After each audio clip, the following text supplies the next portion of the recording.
सुबह सुबह आशीष की ठीक से आंख भी नहीं खुली थी कि घर में हो रहे कोलाहल से परेशान हो वह आंखें मलता हुआ हॉल में पहुंचा, जहां गुस्से में लाल पीली रुक्मिणी अपने सास ससुर पर बरस रही थी।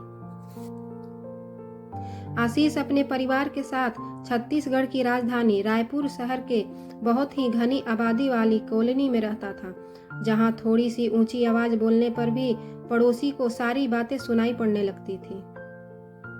यह जानते हुए भी रुक्मिणी चिल्ला रही थी। आशीष ऊँघते हुए बोला, अरे भाई क्या हो गया जो तुम सुबह सुबह होते ही शब्दों के तीखे बाण चला रही हो? चैन से सोने क्यों नहीं देती?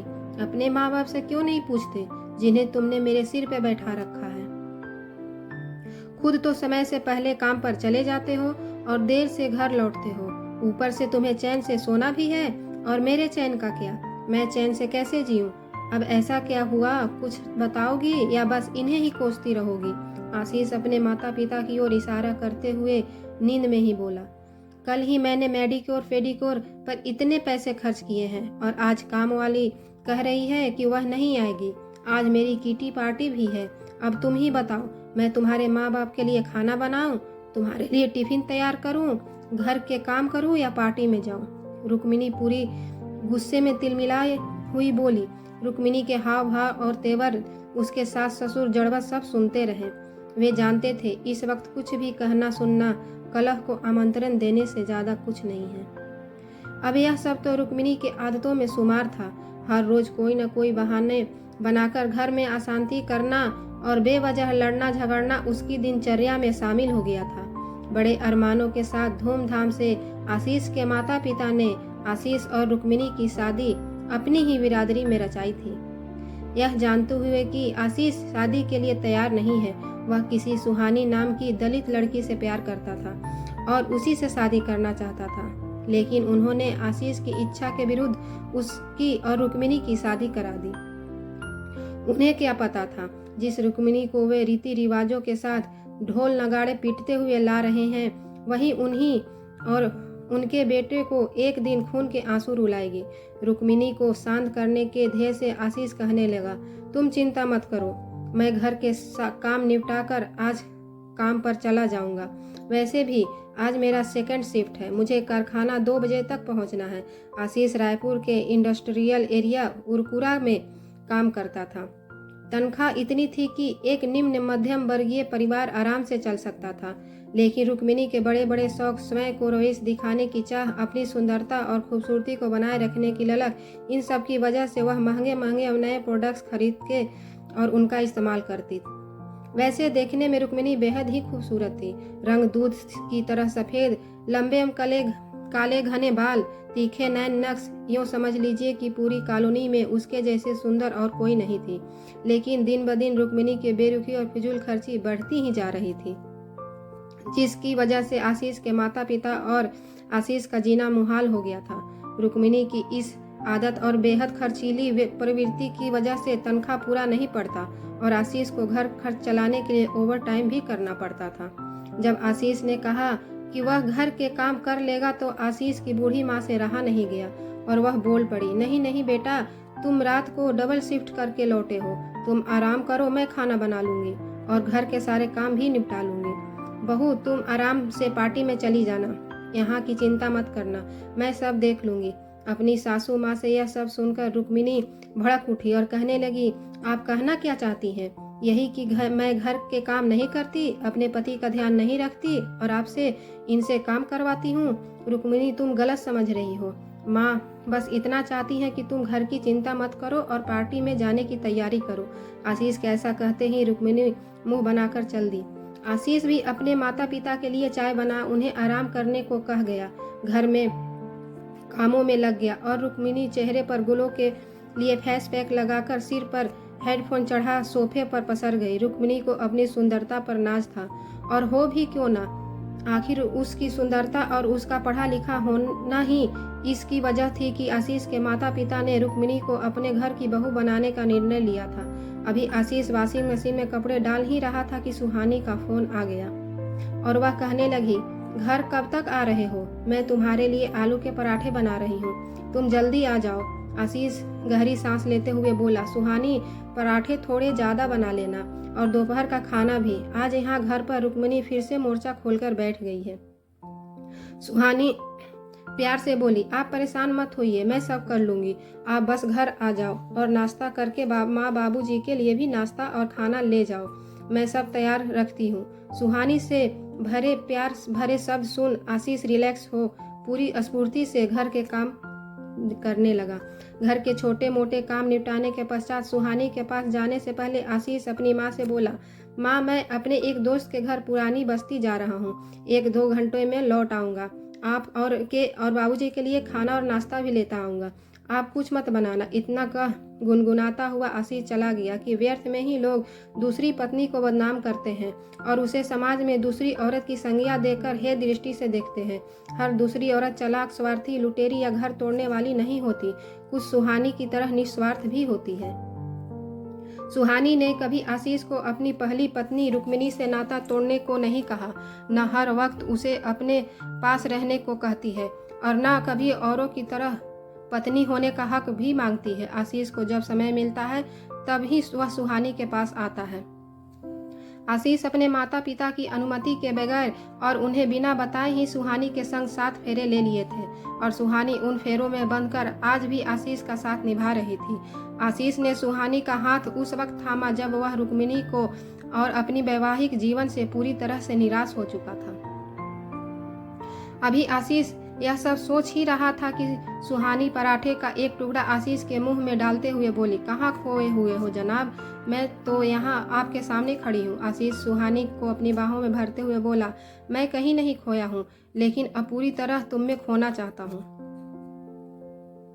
आशीष के ऐसा कहने के उपरांत दोनों एक दूसरे में डूब गए। प्रेम के सागर में डूबे दोनों प्रेमियों की तंद्रा तब भंग हुई जब आशीष की माँ का फोन आया, बेटा तू कब घर आ रहा है?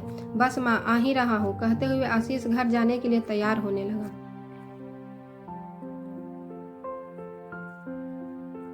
सुहानी खुद को समेटने के पश्चात आशीष के माता पिता के लिए खाना पैक करने लगी। फिर आशीष को दरवाजे तक छोड़ने आई। जाते वक्त आशीष सुहानी के माथे को चूमते हुए बोला, आज मैं रात यहीं रुकूंगा। यह सुन सुहानी हौले से मुस्कुराती हुई अपनी दोनों हथेलियों से आशीष के हथेलियों को थामती हुई बोली, मैं आपका इंतजार करूंगी। पूरे रास्ते आशीष इसी चिंतन में डूबा रहा कि आखिर कब तक वह अपने और सुहानी के रिश्ते को माँ बाबूजी और रुक्मिणी से छुपा पाएगा और कब तक वह यो सुहानी से छिप छिप कर मिलता रहेगा। रुक्मिणी को आशीष से कोई सरोकार नहीं था, वह तो बस अपनी ही दुनिया में खोई रहती थी जिसमें आशीष और उसके माता पिता के लिए कोई स्थान न था।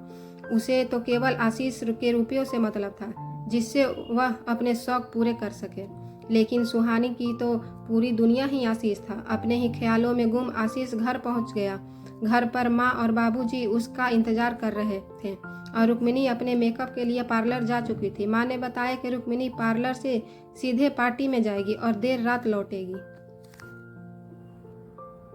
आशीष मौन रहा, फिर अपने माता पिता को नाश्ता देकर घर के कामों में लग गया। कहता भी क्या, माँ बाबूजी तो उसके लिए आगे हार चुके थे और उसके कुछ भी कहने का असर रुक्मिणी पर नहीं होता था। अलबत्ता वह कुछ ऐसा कह जाती कि आशीष स्वयं अपमानित महसूस करता।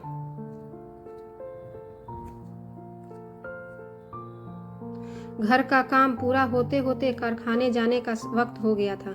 आशीष सुहानी के हाथों से बना खाना अपने माता पिता को परोस स्वयं भी खाने लगा। बाबूजी चटकारे लेकर खाने लगे और माँ भी बड़े मन से स्वाद लेकर खाती हुई बोली, बेटा खाना कौन से होटल का है? आशीष हड़बड़ा गया और कहने लगा, माँ खाना किसी होटल का नहीं है,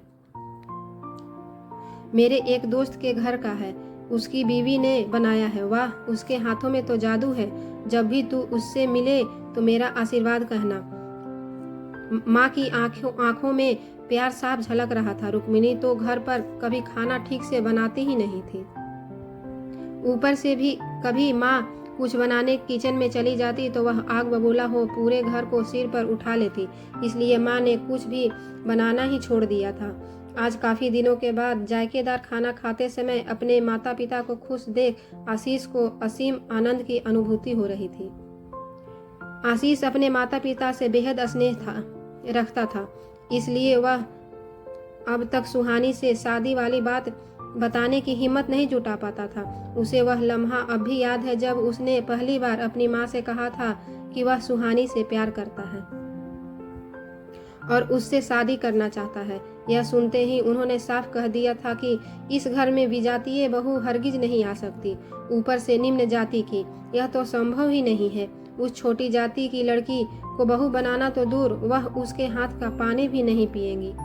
बाबूजी ने भी इस बात का विरोध जताते हुए आशीष से बातचीत ही बंद कर दिए थे।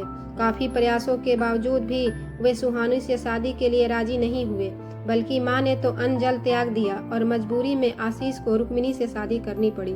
रुक्मिणी से शादी करने के बाद आशीष पूरी तरह अपनी शादी और रुक्मिणी के प्रति वफादार रहा, लेकिन उसकी बेरुखी, स्वार्थीपन और घमंडीपन की वजह से दोनों के बीच दरार पड़ने लगी और यह दरार धीरे धीरे खाई में तब्दील हो गई। आशीष मानसिक रूप से परेशान और तनाव में रहने लगा। ऐसे समय में सुहानी ने उसे सहारा दिया और फिर दोनों एक हो गए। खाना खाने के उपरांत आशीष कारखाना के लिए निकल गया। आशीष का जीवन रुक्मिणी और सुहानी और अपने माता पिता के बीच उलझने लगा था। वह कुछ निश्चय नहीं कर पा रहा था। आखिर वह करे तो क्या करे। जीवन की गाड़ी यूं ही हिचकोले खाती हुई गुजर रही थी कि अचानक एक रोज आशीष के जीवन ने कुछ ऐसा करवट बदला कि उसे अपने माता पिता को सुहानी की सच्चाई बतानी पड़ी। कारखाने का अप्रत्याशित रूप से बंद हो जाने की वजह से आशीष की नौकरी चली गई और वह बेरोजगार हो गया। इस नाजुक दौर में रुक्मिणी ने अपना उग्र रूप धारण कर लिया और साफ शब्दों में कह दिया कि अब आशीष अपने माता पिता की व्यवस्था और कहीं कर ले, वह उन्हें और बर्दाश्त नहीं कर सकती। इस विकट स्थिति ने आशीष को पूरी तरह से तोड़ दिया और उसे अपने माता पिता से सुहानी और अपनी सच्चाई बतानी पड़ी। सुहानी ने भी समय की नजाकत को समझते हुए आगे बढ़कर आशीष के माता पिता की सारी जिम्मेदारी ले ली।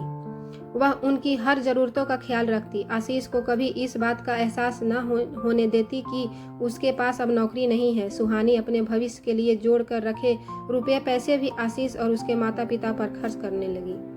सुहानी का निश्चल निस्वार्थ प्रेम और सेवा भाव देख आशीष के माता पिता को अपने द्वारा लिए गए गलत निर्णय पर अफसोस और पछतावा होने लगा, जिसे वे छोटी जाति का समझकर अपने घर की बहू नहीं बनाना चाहते थे। आज वही उन्हें और उनके बेटे को संभाल रही थी। आशीष के पास रुक्मिणी के खर्चीले स्वभाव की वजह से कुछ भी सेविंग नहीं रह गया था और रुक्मिणी उस पर पैसों के लिए दबाव डालने लगी और जब आशीष उसकी जरूरतों को पूरा करने में विफल रहा तो एक दिन वह तमतमाती हुई वहां पहुंच गई जहां आशीष अपने माता पिता एवं सुहानी के साथ रह रहा था और गुस्से में डाइवोर्स पेपर आशीष की ओर बढ़ाते हुए बोली, यदि तुम्हें इस चरित्रहीन, बदचलन और दूसरी औरत के साथ रहना है जो एक शादीशुदा आदमी के साथ बेशर्मों की तरह रह रही हूँ, पहले इस तलाक के कागज पर हस्ताक्षर करके मुझे मुक्त कर दो ताकि मैं अपनी आगे की जिंदगी स्वतंत्र रूप से जी सकूं। रुक्मिणी से यह सब सुन आशीष अपने माता पिता की ओर देखने लगा तो दोनों ने मौन स्वीकृति देते हुए हाँ में सिर हिला दिया और आशीष के हस्ताक्षर करते ही रुक्मिणी पैर पटकती हुई वहां से चली गई। रुक्मिणी को इस प्रकार जाता देख आशीष के माता पिता विचार करने लगे कि इंसान अपने विचारों और कर्मों से छोटा या बड़ा होता है। उच्च कुल में जन्म लेने से न कोई बड़ा और न ही निम्न कुल में पैदा होने से छोटा। आज सुहानी के शांत और सौम्य स्वभाव से यह स्पष्ट हो गया था। साथ ही रुक्मिणी के व्यवहार से यह सत्य भी सामने आ गया था कि हर बार दूसरी बीवी या दूसरी औरत बुरी नहीं होती। यह केवल हमारे विचारों का फेर है। हमेशा केवल दूसरी औरत की वजह से ही घर नहीं टूटता, कई बार पहली पत्नी भी इसके लिए जिम्मेदार होती है। स्टोरी अच्छा लगे तो प्लीज वीडियो को लाइक कर दीजिएगा, चैनल को सब्सक्राइब